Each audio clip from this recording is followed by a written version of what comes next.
So let it be written. So let it be done. This is Tabletop Terrors. We're going to do a deep dive on campaign prep. I have never prepped a campaign well. I've never run a campaign that I thought, oh wow, this is actually going exactly as I thought.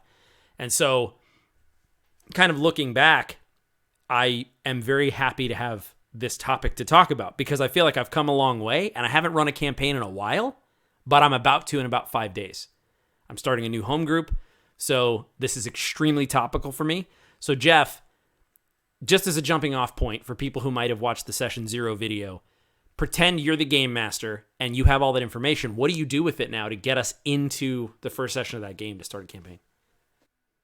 Yeah, so the nice thing about that Session Zero, specifically that we did, and the nice thing about doing Session Zeros in general, is that we actually talked in that Session Zero kind of about what Session 1 might look like, which makes it way easier for me as the GM, having to kind of go through and find all these disparate elements of like, okay, where do I start people? What do I do? We kind of already talked about all that stuff. So it's kind of mostly just deciding how exactly we're going to execute that Session Zero conversation. So we talked about, like, for example, our game set in Dragongrin, starting in the Dustmouth, with you guys kind of running sorts of moderately successful rackets of your own, which are kind of on the decline, and then something going horribly awry, which is going to cause you guys to get exiled from the Dustmouth and basically smuggled out of Grin. And we had a conversation specifically in that case of like, Session 1's going to be kind of railroady. Everyone cool with that? And you guys both said yes. So in this specific instance, it actually makes it super easy for me as the GM to go in and say like, okay, so I can just kind of take what we did there and do that in a way, which, yeah, shortens a lot of the sort of complicated parts. So that's one of the great benefits of doing a Session Zero, is that it makes this part really easy for me. So kind of looking at some of that stuff, I guess the part that my brain goes to first, because just the way that I think about things is weird for some of this stuff, is trying to figure out how I'm going to frame that. So we kind of know what's going to happen broadly. We're going to start off with you two, each of you having your own business or whatever that you run, as we kind of talked about specifically for those characters, what that might look like. And then having something happen that's going to throw that in jeopardy. And then you guys getting basically taken in by the Marrow, sentenced and exiled, and picked up by these people. But kind of deciding where in that process we're going to start the session, I think, is kind of important, and how exactly we want to sort of play that out. Because you could just go from the very beginning, and then all the way straight through.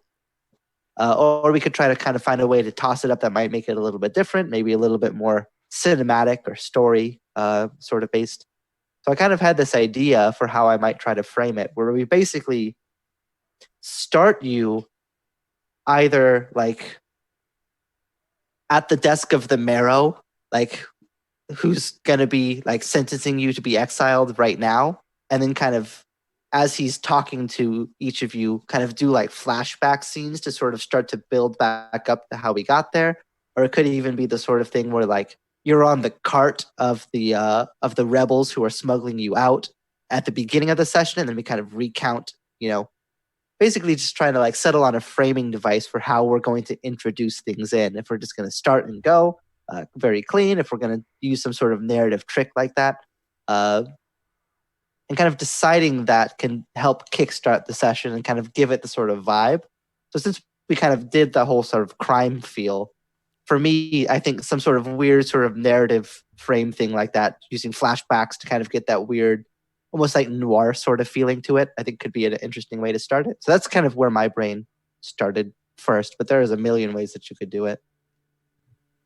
I think especially, I tend to use flashbacks a lot in role-playing games because it's a really, in my opinion, it's just a good way. I could see it being called sort of a, I guess I wouldn't even use the word crutch, but the idea being that it's so cool because you can start now and you can basically just flash back to the good parts. So something like that really appeals to me because what we were doing before, while it may not even be that boring is not necessarily the game we're playing, right? Whatever jobs we had before aren't going to follow the rules of 5th edition. You know what I mean? We're not going to really decide what business we were running, or certainly not try to go to the day-to-day of running it. So I always like that flashback idea to expound on stuff like that, because it allows you that ability to go, and then for this one conversation you guys talked, and you can set some stuff up, and then you can immediately jump away right when it starts to get boring again. Yeah, it can really help to cut away some of that like session 1 stall that can happen of just like, okay, what are we doing? How am I feeling this character out? Where are we supposed to go? What are we supposed to do?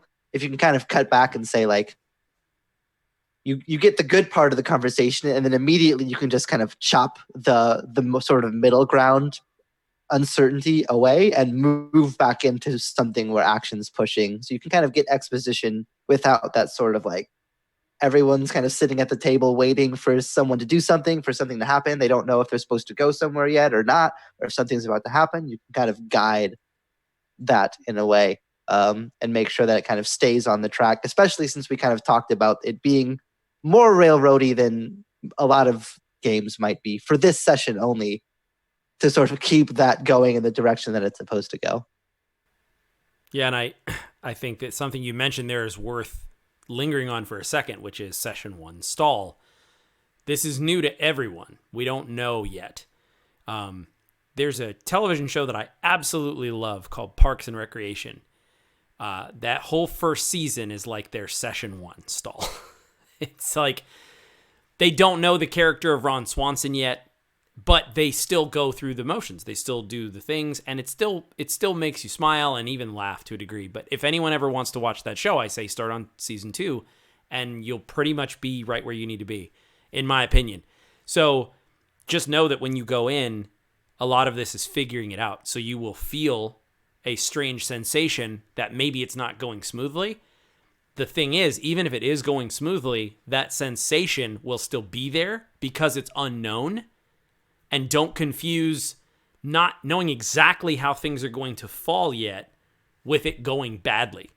I've done that in the past too, and have made like sort of hip check changes because of in the moment, I'm like, this doesn't feel the way I want it to feel. Looking back, no, it's session 1 stall of like, you're on that bike and you have to sort of like stand and push the pedals, and slowly it'll get going. And then campaigns, eventually, for most people, show up and it's like, cool, what are we doing this week? Everyone knows their character, everyone knows the vibe, everyone knows the missions, but that takes time. So don't feel like, oh, this feels really weird. Yeah, it feels weird. It probably will. Even with experienced players who I know, I'm like, okay, how's this? This is all new. That's normal.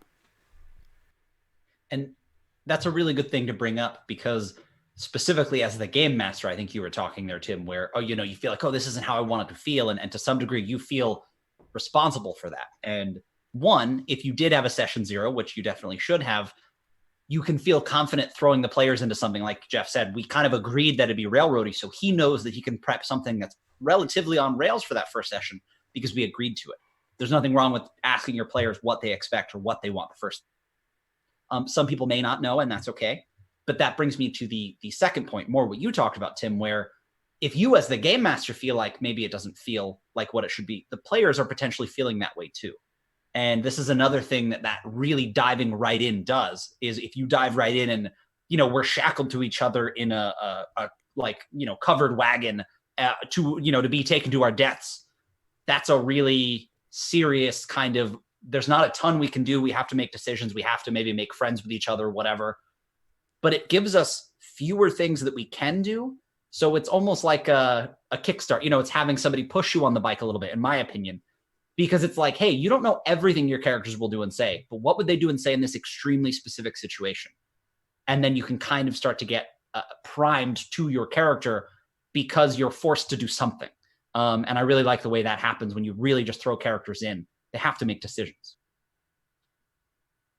Yeah, and I think another way that you can help to sort of ease that session 1 tension, especially for the players who might not necessarily know exactly who their characters are yet. It's one thing to sort of talk all that thing through and be like, okay, well, I'm going to be this class, this race with this background. but to actually sort of play it out in the actual mind of that character, it can sometimes take a different shape than you thought, and maybe it can take a second to sort of get that character going. So something that I try to do in my session ones a lot is to sort of take whatever, if I can find any way to do it, whether it's flashback or now or whatever, to basically look at each player's character and kind of what would their element be? What scene can I give them that's like that character's bread and butter sort of scene, to sort of get them thinking in their character on the character's own terms. So we'll kind of use an example from another campaign that I ran before called Embers of Light, where basically we had set up this like very specific situation where one of the players was like the daughter of a noble house, where that house had like suddenly collapsed while they were away, and they basically had to like suddenly take charge of that house that was already kind of on the rocks. And then another player was playing as like basically like an elven wizard advisor to that person. So in the session one, I gave the sort of person with the noble house a chance to sort of lead the people that she had, give orders to her subjects, kind of talk and get a sense of things. Whereas for the wizard character, I kind of gave them this weird like arcane communal scene where they were doing weird magic to have this sort of weird vision. Just like you can sort of grab at like, what are these characters trying to do? Like what things would they like to see? What scenes do they want to play out? And you just put that in right away. And I think that can kind of help jumpstart that character sometimes. It's like, oh, this is exactly what I want this character to do. So now I'm going to kind of get into their head and do that. And that can then start to guide you back into that sort of mundane role play of just like, okay, well, what do we want to do? What do I say to other people? Kind of gets you in that headspace a little bit. To kind of, and as a GM, it makes it way easier for me just to be able to sort of give the player the reins for that moment, which can kind of help ease some of my own uncertainty of just like, all right, you're doing some weird magic stuff. What does that look like? What are you doing? And then I can just kind of sit back and watch instead of kind of having that uncertainty of like, oh, what am I doing? Is this right? I can kind of just pass it off to them and enjoy their show, which I think can always help break that up. So that's something that I would always try to do in session 1 too, is like James says, limit their options to very specific things, especially if the players have already said that's okay. And even if not, look at the player characters and kind of what would really bring that character to life in the way that that person imagined, and give them a chance to do that right up front. Yeah, and two of the biggest mistakes that I have made with every campaign I've done up to this point, one of them you hit on, which is I feel like I need to be the driving force. And so it's like, okay, I'm the game master. I'm going to force it to go. Using that same analogy of like the bike or basically momentum. It's not momentum forced feels forced. It's jerky and it's sort of like it's not intuitive. And so I used to feel like, okay, I have to do it. All right, I have to do the thing. Okay, and I get this sort of, okay, and then you do this and, oh, wait, and it's like I've learned that, Jeff, doing what you just said, which is letting the character feel cool and like, oh, I'm already getting to be the thing I wanted to be. Like if they build this character spec'd out to be this crazy sniper with a bow, set them up taking an awesome shot. It doesn't have to be a kill shot, but it's like, you're firing an arrow to, destroy a rope X many yards away, and I wouldn't even make them roll for it. I would just be like, tell me what you do. How do you go about the shot? Because then already they are like, oh, this is what I made this character for. I'm already doing it, and that can be super cool. That is the one mistake.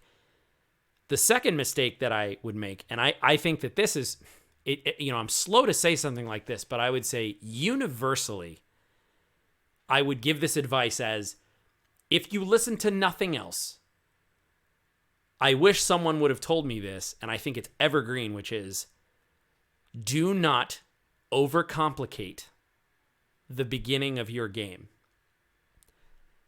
I have played in so many games with so many great dungeon masters that simply start as, you're trying to get this carriage across a river, and it's dark, and the tree line is is, you can't see beyond it. And it's like, okay, don't try to impress the players with this crazy sweeping space opera of all these crazy things, because in almost every case, they're going to be scratching their heads like, wait, what? That guy's who? Where are we doing? What is it? It is totally 100% fine to start with what you think is a basic idea. Don't try to reinvent the wheel and be like, oh, but instead of the tavern, we're going to start in the Space Needle of Seattle, and it's going to, like, that isn't, I promise you, it's not going to get the results I think that you think they're going to get, at least in my experience. So simplify. Start with something very small, because it's also a good way to test the waters. So like in James's example of like start in action, you don't have to say 100 things that are happening and this is burning down and this, and over here, you two over here, and then you're in a fight in the tavern, and it's like, no.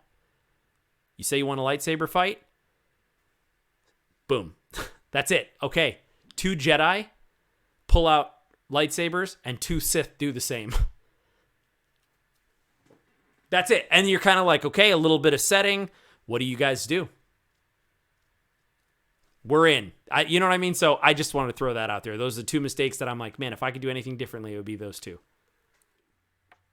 I do think that things like that are very important, that specifically the over-complication, where there are a lot of things as a GM that I tend to want to do in a session or in a campaign. And it's important to remember that we have a lot of time, especially if it's a campaign, to do all of those things, or at least a large portion of them. And so it was a really big epiphany for me when I realized how much I could get the players to kind of play by just giving them, there's a lightsaber battle, what do you do? Because they need to know what's behind the lightsaber battle. They'll ask you, well, what's going on over there? What are they doing? Obviously you need to describe certain things, but don't feel like you need to describe everything you prepped, right? So in your prep, you can say, okay, well, this is this big room with this, and there are these. Just cover a few things, but make sure you have those details. So if the players ask you questions, but let them guide what's happening based on the questions, especially if you set up something that they may have to deal with, but it may not directly affect them, like a lightsaber battle going on over there. You can get away with describing a lot of it, and maybe they want to get involved. Maybe it's time for them to run away. Let them make that decision. It's up to them. You don't have to say, and then you get into the battle, or, in general, I definitely struggled with worrying a little too much that I wasn't facilitating the game, like what you said. And so sitting back is one of the most important things you can do as a GM, in my opinion, because the players should be playing. It's a silly thing to do, but everybody should be getting their chance to do it. The GM just has a slightly different role. And it took me playing for a little while to realize that the game master is also a player in that sense, that it should be split up. It shouldn't be them making sure everything's going perfectly necessarily. Yeah, and I think that there's definitely something to be said for, it's an issue that I used to have that I've really tried to move entirely away from, that I think has been just only for the better, is there's going to be plenty of time to give context to all the cool nuances and events of your story and your world. You don't need to lead into session 1 with this huge exposition and all this different context of like, okay, so 100 years ago, this happened, and now we're moving into this, and you guys are here because last week this guy told you to come over to that place to do this, and then these guys, that they're from this faction, which you remember from because they're over there, and it's just like what Tim was saying. People just end up just like, wait, what? And then who was from where? And this was how long ago? It's just like, it's totally okay to know that you'll be able to answer those questions as you play, that it's totally okay just to start. You're in this room. This is happening now. Who cares why? Who cares what's happening around you? Those things will be introduced to the session as they matter. So you don't have to feel like as a GM, when you start to get into preparing this campaign, you might have, 6 or 7 sessions worth of ideas planned out of like, okay, I have this villain that's going to have this story, and I'm going to tell this thing about how this happened, and it's going to tie into this historical event. That's all really cool, but you should bring those things in when they matter to what's happening now. So maybe there was a historical event 50 years ago that really matters to the story. but it doesn't matter to this part of the story. It matters to the next part of the story. So save that detail for then. And then when you get to that point, then you can sort of, meta-wise say like, hey, you actually would know that this is connected to that thing that happened 50 years ago. And that's why this part matters. But you don't have to do all of that at the beginning. You can just sort of keep it super zoomed in, super sort of contained into exactly what's happening right now and what the players are doing right now. And you can always start to color in those extra details as you go and as they matter. You don't want to like information overload people right from step one of all this different stuff that they have to remember. It's so much easier to remember if you sort of get a bit of a slow burn to it, adding details in as they go and sort of recoloring things that have happened in the past rather than having to like have this entire beautiful painted picture right up front that everybody has to memorize from the start. It's totally fine just to save those details for down the line. Like no one's going to be like, oh, well, you should have told me that before because then I might. And it's just like maybe it would have changed their decisions, but chances are it's not going to matter that much to the overall story. Everyone's just kind of the moment now is what matters. And if you lose the moment now to try to do all this other stuff, then I think you've lost some of the momentum that a session one can have. Yeah, and so it's funny. Pacing. And so I'm just going to call what you just described micro pacing, which is like you say, it's about the moment. And that's huge because honestly, the moment is what they'll remember. They won't remember the 50 years ago thing and the lore and the king. And that's what they'll say. In my experience, players will be like, what was the king? What was that thing with the king and the queen again? What they won't say that about it is like, do you remember when Jeff's character pulled a dagger? Like, oh yeah, because James's character found the tarp over those stolen goods, and it's like that right there. Start with that, So that's that micro pacing of focus on the moment, and then the rest of those things. In fact, I've heard it described that a campaign is stringing sessions together in retrospect. Is more what it is. It's like guiding it to the next thing and then making those things incrementally matter and then guiding it to the next thing. So that's the micro pacing.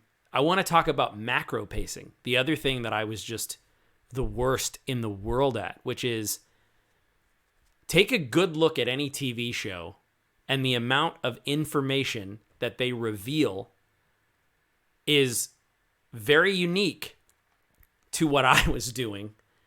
I was basically trying to cram a season into the first session or two, or make that first session 7 hours long and thinking I could get through a whole season's worth. But meanwhile, you get to this strange middle ground where you haven't said enough so that it's clear what's happening, but you don't have enough time to finish. So then you're cutting stuff. And a really cool show that I enjoy is called Peaky Blinders.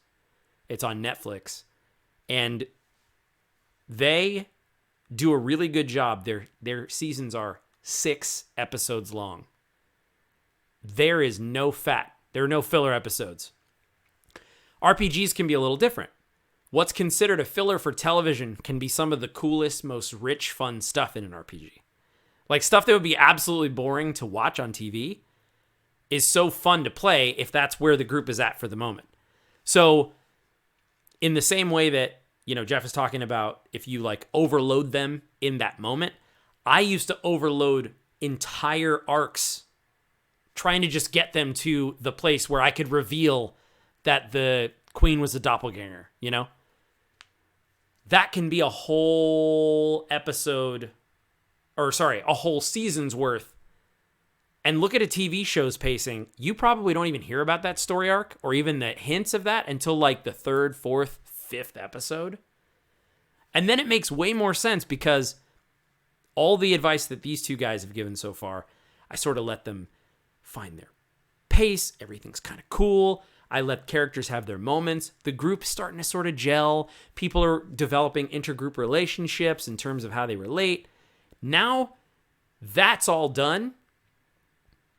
I can slip this weird intrigue in, and it's this reactionary thing where they, as sort of this cohesive tone, we've this group that's starting to be established, can now respond to that in a way that's like, oh, well, James's character would do this, and Jeff's character would do this, and so-and-so and so-and-so.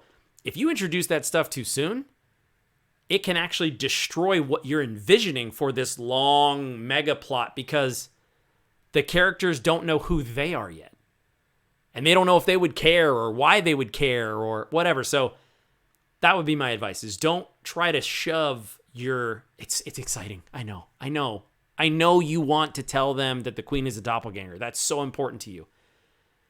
But it might not be important to them. And I'm going to throw this out there. 7 sessions in, it might not even be important to you anymore. Yeah, I think... First of all, the parallel to movies and to television specifically are very important because of that very thing. The idea that they won't tell you something until it matters, and almost in a lot of cases until after it matters. You constantly find yourself going, oh, that's why he did the X or Y. It's just important to remember that in any movie or TV show, when it starts, you don't even know the main character's name. You know what I mean? Like, you have to get the information somewhere. And so especially in role-playing games, and especially because the players are guiding it, it is very important not to get too caught up as a GM on what you want to happen. And like you said, Tim, getting your thing out there, getting that cool reveal out. It's almost like, the way I like to look at it is, it's a game to see how little you can tell the players to get them to ask you questions. That's not an easy thing to do, and I have never done it well, in my opinion. Certainly not as well as somebody who professionally writes for, say, television. But that specific idea is very important, because when you get to drop that bomb that the queen is a doppelganger, at the moment where they're like, wait, who's that? That's when it's important, because they're like, well, they didn't know the queen was a doppelganger, but it's going to make a bunch of the stuff that happened before really important, because you, as the GM, knew she was a doppelganger. It's so much more fun to like lay all those things out and then get that sort of, like you said, that looking back, that Jeff, what you mentioned, the coloring all the things before. It is so much fun to get that from players, that sometimes I just do my best to say as little as possible, as not to ruin something like that, and just let the players drive it and kind of walk full face into it, And so, yeah, I think that we could talk about this all day, but I think that that's one of the most important things, is the big ideas you have for this campaign or this session or whatever. Really sit on them until they're wondering, until somebody's asking you, hey, what's going on? And then it matters to them. Yeah, and I totally agree that it's like, you can't have that moment of like, that's why in session 2, when the queen was acting kind of weird, like that she didn't remember that one thing that I told her that one time, that totally makes sense. Like, you don't get that if you say all that before it can happen. And it kind of leads me into something that we've kind of danced around a lot in this conversation that I want to say very explicitly, because at least to me it matters. And this is something that, depending on the group, it can have different dynamics. So I'm not going to try to make this an entire blanket statement. But generally speaking, as a GM, it's easy to kind of get excited about our ideas for the story. But at the end of the day, for most groups, I think it's important to remember that it's not our story as the GM. It's the player's story that we're helping them to make. And kind of what I mean by that is, it's very easy sometimes to get caught up so much in your own big picture ideas of like, and the king is going to mobilize his army to do this, and then these people are going to respond this way, and then it's going to lead to this war where they have this conflict. And it's just like, that's all, that can all be really cool. But what are the players doing in that? Because if the answer is nothing, then none of that matters. So it's important that if you're going to have these ideas about storylines and plots and cool twists and reveals, it needs to matter to the party, and the story always needs to be about the party. If you're telling a story about the king and his army, and the players are not the king or his army, nor opposed to them, then you're telling the wrong story for that game in that moment. So it's, when you're kind of prepping these elements, always try to connect it back to what the party is doing and who the characters of the party are and what they're doing. The story should be about them and what they're doing. And you can have all these other cool elements that they're interacting with. But if those stories are not allowing the party to do what they want to do or be who they want to be, then your story is a disservice to the game, not a benefit to it. And you can have both. You can have both great character interaction and development and a cool plot. Those are not exclusive to each other. But it's a pretty common pitfall that I've seen of like, you get as a GM, so excited about this tale that you're trying to tell that you forget that the party needs to have something to do and some way to tie into it. So I think it's really important to, as you look through what's going to happen in session 1, what's going to happen as we kind of pace out this season, as Tim says, that it should always tie in to the player character specifically and what they are trying to do. Everything else is background and context to their specific goals and their specific actions. So make sure that when you're prepping, that you prep their story.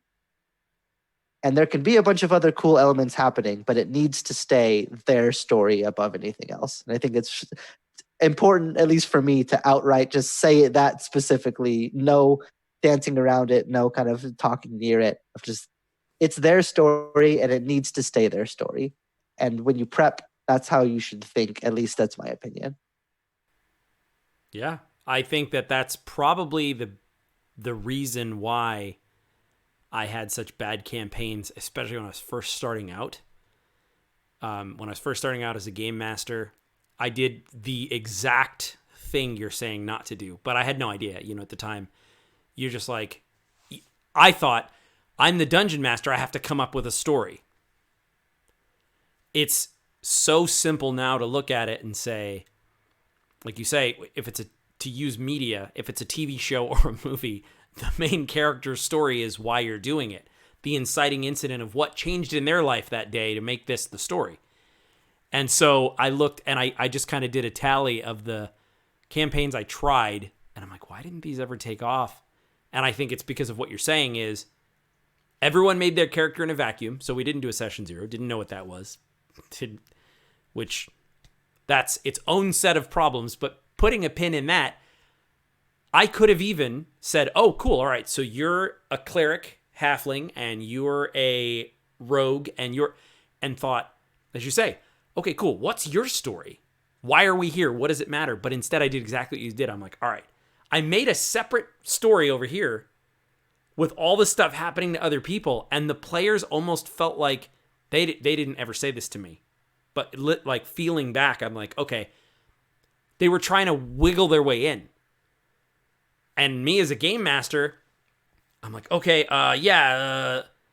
but intuitively as storytellers, as human beings, if there's already a peg in that hole, if you've already let the king's honor guard do the thing, then the cleric can't also do the thing. They can assist. Oh yeah, you go with him, and he fights and I'm like, I played D&D by proxy for the whole first part of my dungeon mastering career.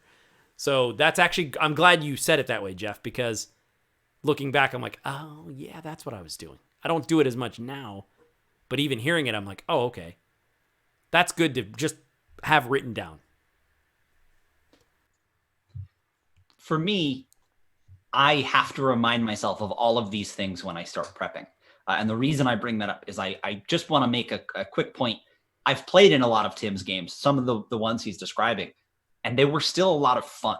I feel a little bit like, obviously we told you a lot of things not to do. We told you what to do as well, but I also don't want people to be concerned. This is the sort of video that I would often watch each time I was going to prep to remind myself of some of those. Or maybe I have a list of, don't forget this thing, do this, don't say so much.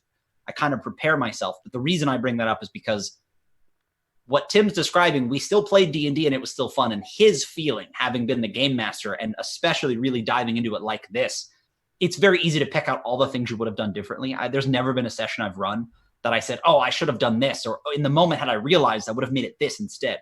And I just want you to remember that no matter what happens, especially if it's, say, your first time, that it will very likely be a lot of fun for the players as long as you guys all sit down and play D&D together.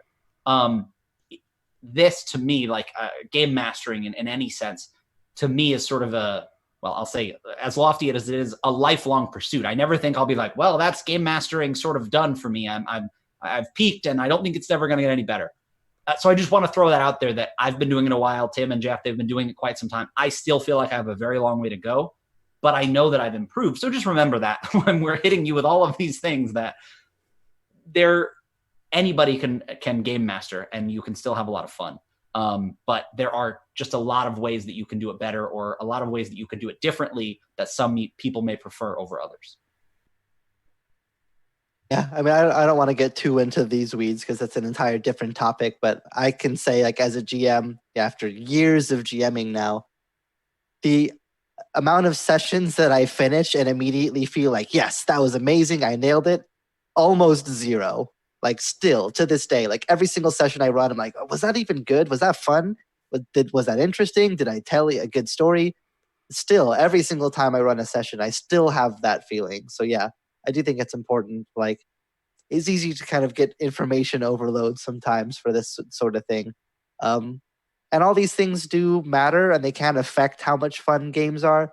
But yeah, as a GM, it's totally okay to feel like you're just sort of hanging on and trying to patch together a sinking ship. It feels like that to GM a lot, but it almost always I'll express that and be, and people will say like, no, actually that was really fun. I actually really enjoyed that. It was a really cool session. Thanks for doing that. I really had a great time. The scene was really cool. Even if I in the moment was like, oh, this is bad. Like, the pacing's not right. I was going to say this. I just totally forgot to say that. Now that's not an element in the story and it's just like those things happen. And it's easy to kind of get in your head as a GM about those things. But that's literally basically a universal experience, I think, for doing all of this stuff, GMing and prepping stuff in general. Yeah. And I think so. The thing I want to say too, first of all, James, that's cool because it didn't even dawn on me, but yeah, those games that I ran for you and like, it felt like, oh God, that was just not, did I even do anything? But that's not what you're remembering. You're remembering the stuff your character did. And that's important where it's like the game master's thinking about everyone else, but James, you've mentioned this in several videos, the players are thinking about how they see the world and the lens, and they're like, oh, cool. So I just want to throw out one final piece in terms of a campaign, and this also is a general prep advice. I have done this before, and for me, personally, 1 in 10 times has it paid off. So I just want to say, proceed at your own risk. As a human, there is a tendency to want to correct if you have a sensation, if you feel like the game is going a certain way. Trust your prep. Do not lightly decide in the moment that the building's on fire because you're nervous that what you have prepped isn't going to be cool and it isn't going to be fun and it's not going to be. It is way easier to forget a session that maybe didn't go as smashingly as you thought than it is to undo the Queen's a doppelganger. Don't feel the need to overcompensate with crazy rule of cool random stuff to be like, okay, fine. Okay, there's a meteor in the sky. And it's like, whoa, what right now? So don't panic. Stick with your prep. Trust past self. And then you can change it the next session. So make note of all the things you think, okay, the players are going to forget. You just focus on these elements and draw these things out, and then you can shape it into something. But I was just going to say, as someone who has done this over and over again, and finally I was like, oh my gosh, don't feel like you need to blow up the world to make it fun on session 1 or 2 or whatever. My favorite part about that particular tip is it sounds a little bit like a genie granted you 60 seconds to tell yourself from the past anything, and that's what you went with. Like, all right, you've got 60 seconds. You can make a phone call or a short. You're just going to call yourself up. You can't say who you are, but you get to one thing. It's me. Can you hear me? Sounds like me, but grayer. Yeah. Yeah, and I think this is kind of touching on that. The last thing I'll kind of say about campaign prep specifically is I think it's easy to feel like once you decide certain things that you've locked yourself into that forever. And look, there might be, very specific players that'll like track every single detail you ever mention and try to match continuity across all the different sessions. But for the most part, that's not going to be the case. So it's totally okay if you decide something fairly early on of like, I think this would be a good twist for later. I'm going to start to foreshadow that maybe. And then you play a couple more sessions and it's just not feeling right to you anymore. Like, it's totally okay just to make changes to sort of shift things as they go. Most people probably aren't even going to ever notice that you change something slightly. Like, I was going to use this guy for this, and now I think it'd be better if I used him for that. Like, it's okay to sort of tweak things on the fly, and most people probably aren't going to know. And even if they know, they probably aren't going to care. Especially if you just say straight up, like, so I know I said in session 1 that this guy was trying to do this. Would you guys care if I tweaked that slightly so that it was actually this? Because I think that would fit better. Like, it's, most people would be like, yep, that's cool. Yeah. So when you're prepping these sort of early elements of the campaign, moving into session 1, as Tim said, trust your prep, trust your sort of gut feeling as you move into those things. But if your gut feeling is saying this isn't going to work, it's okay to then change those things and say, like, I know we said this, but actually I'm thinking maybe more along that. And yeah, it's totally okay to do that. And I think some people, especially early GMs, feel like even if they never tell the players because they decided in their head it was supposed to go a certain way, that they're not allowed to then go back and change it. Even if they haven't introduced that to the players yet, in their mind, that's the story. And it's totally okay to reconsider those elements and reconsider those points as you go and kind of adjust for taste of like, I thought Tim's character was going to be this sort of person, so I planned for this sort of scene. But really, through play, it's kind of ended up kind of more of this kind of story. So I'm going to change that, do away with that, and kind of make it so that it fits kind of the direction that he's actually ended up going. So don't get so locked down into your early decisions that you become inflexible to sort of adjusting to how things actually start to play. Anything else you guys want to throw out there? Or I was going to say, I don't think anything in particular. Yeah, I don't know. I think that was pretty good overall. See, I felt like it was great. No, I'm kidding. See what I did there. No. Cool. So then I guess we'll go ahead and we'll call it there and say that I think all of these things are things I wish I would have known when I started, but I'm glad I started. And I think that James has mentioned that, and Jeff, you have sort of alluded to that as well, which is we all played D&D and we survived. And it was out of it, we have a lot of fun memories, and I only cringe looking back. I think that I was fine with it back then, and I think so are the players, like you say. So this channel started with the phrase progress over perfection, and I think that it's something worth mentioning here, which is just play. Just play. And if you do none of this, fine. You'll probably still have a lot of good times anyway. So yeah. But we are Tabletop Terrors. We're all about fun, creativity, and RPGs. If you did like this, if you want to see videos like this, consider subscribing. And if you hit the notification bell, you'll get notified every Sunday and Thursday when we post new videos. And what about you? What is that thing? Just any comment on anything we talked about. I feel like we talked about so much that I don't even want to pigeonhole it. What do you feel like telling us? What do you want to share with us in the comments? And I guess we'll wrap it up with the Tabtarian toast.